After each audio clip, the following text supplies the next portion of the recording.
Greetings, YouTube audience. I think ever since I got a haircut, I've kind of looked like Vanilla Ice.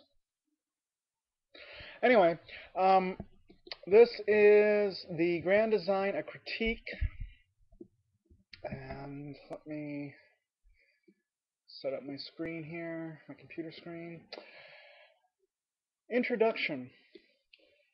First of all, I must say that I have no beef with science, and quantum mechanics is admittedly very counterintuitive. That is a given.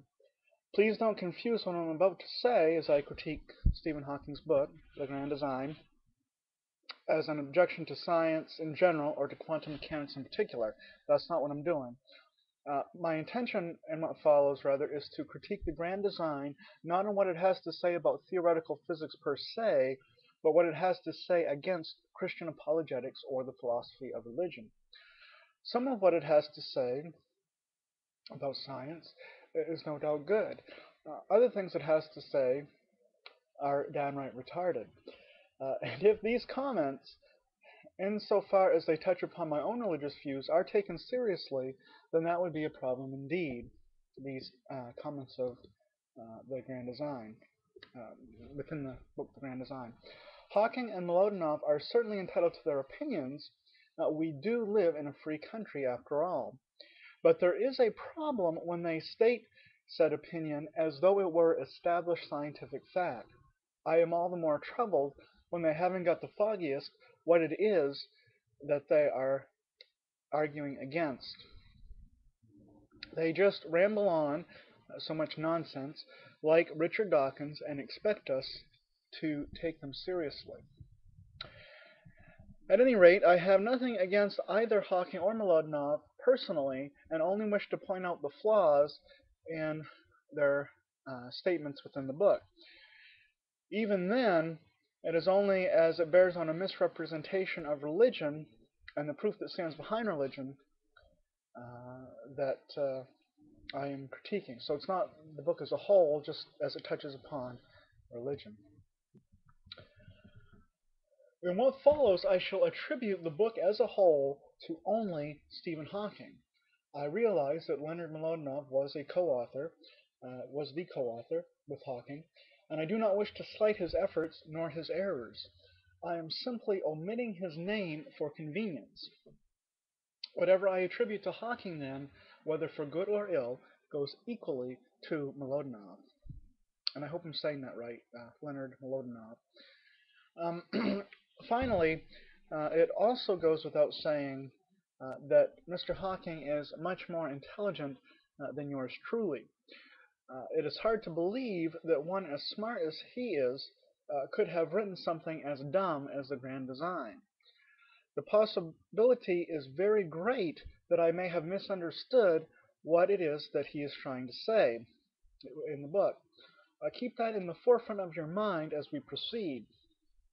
I will nevertheless assume that he had a moment of temporary insanity and that I have accurately comprehended the book as a whole.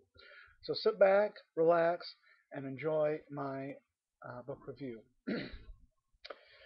Model-dependent realism. The first topic of comment in this criticism of the book is that of model-dependent realism. And the first thing to note about that, model-dependent realism, is that it is a misleading term, for it is not realism at all. And this is a general trend in the book as a whole. There is so much ambiguous and or misleading language in the book, perhaps even doublespeak, that it is unnecessarily difficult to interpret. At first, model-dependent realism did not seem so bad to me, but as the book progressed, it became clear that it is quite bad after all. How bad model-dependent realism is from a sane epistemological standpoint, that is. Hawking maintains that there is no model-independent view of reality. As I understand him, he is not saying that we cannot perceive the noumenal realm without our theoretical glasses on. Rather, he is saying that there is no noumenal realm whatsoever. There is no reality whatever, in other words. Now, this is a very radical supposition, and I am not sure that it even makes sense to talk about observation after one has erased all reality from, well, from reality. What is it that we are observing and measuring if we are not measuring and observing reality itself? What are phenomenon grounded in if not a more or less impenetrable noumenal realm? The idea of model-dependent realism seems to be as follows. We aren't real, so we don't exist. Nevertheless, we make observations of other equally non-real/non-existent things. These things are phenomena of nature which, again, are mere illusion. Then, especially if we are scientists, we naturally tend to construct models to describe these non-existent events. The models, which aren't real, are basically a list of equations, mathematical equations that describe the non-existent phenomena and make predictions about what will actually. Oh, let me try that again. The models, which aren't real, are basically a list of mathematical equations that describe the non-existent phenomena and make predictions about what will actually not happen in the future. The entire book is based on this epistemology. This is not a side issue. It is at the very heart of Hawking's whole thesis. This is so ridiculous that I can't help thinking I may have misunderstood him.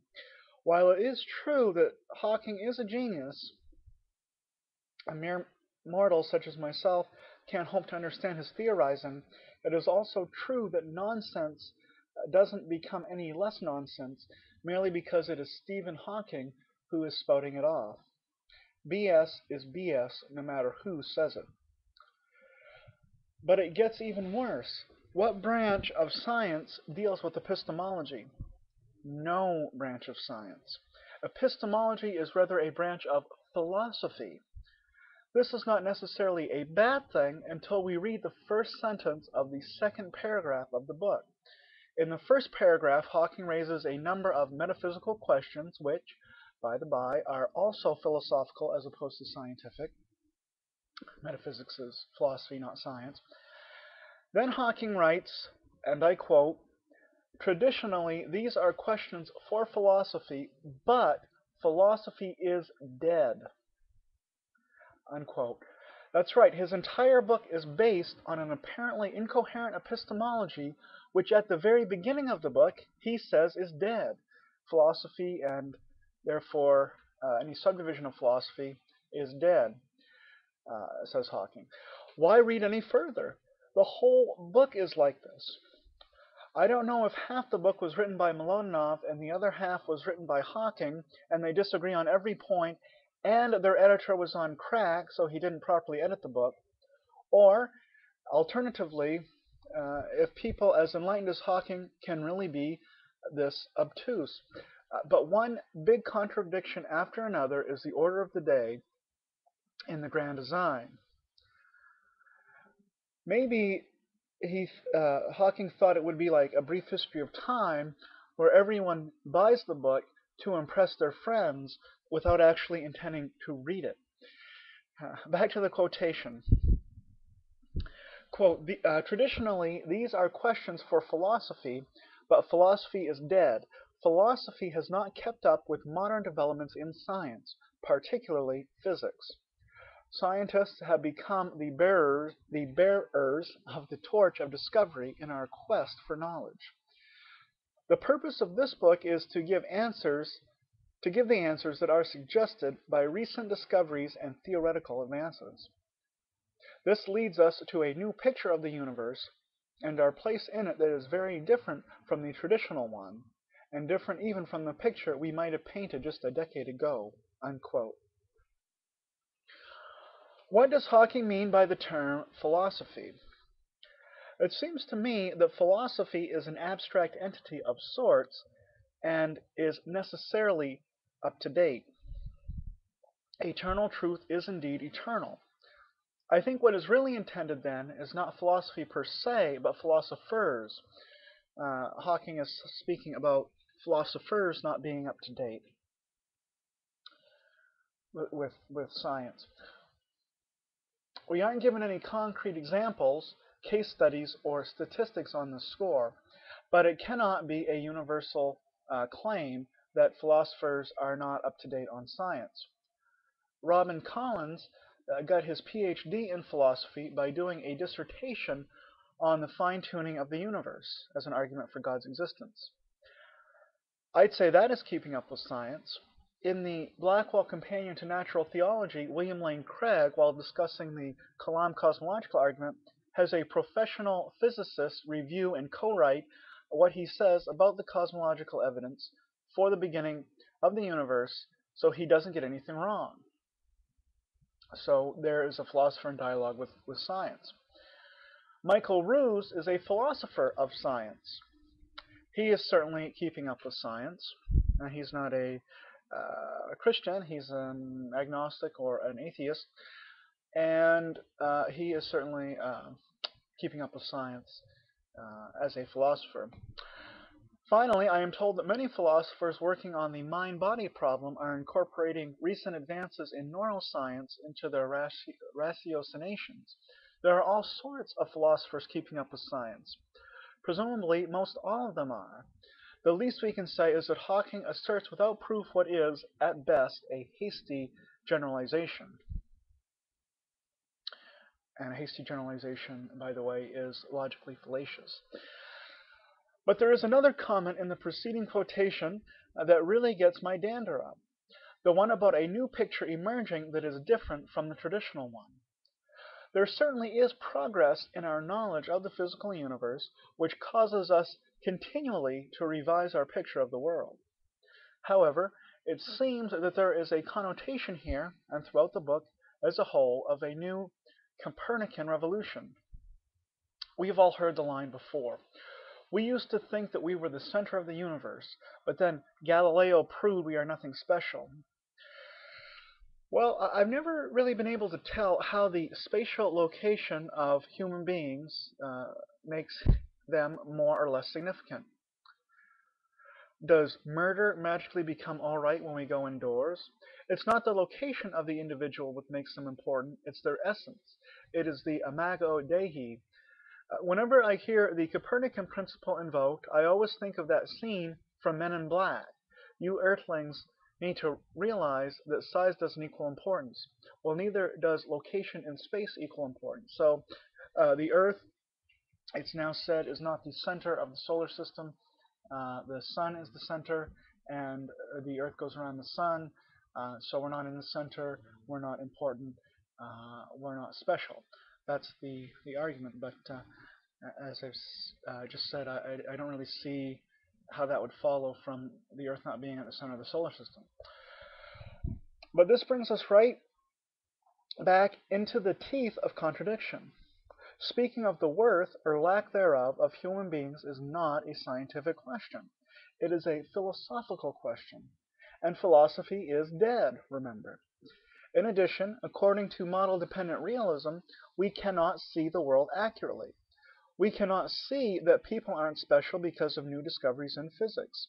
Yet it is asserted nonetheless in the book, and that on the basis of scientific considerations. Oy vey. I think I may have actually found a book that is even worse than the God Delusion.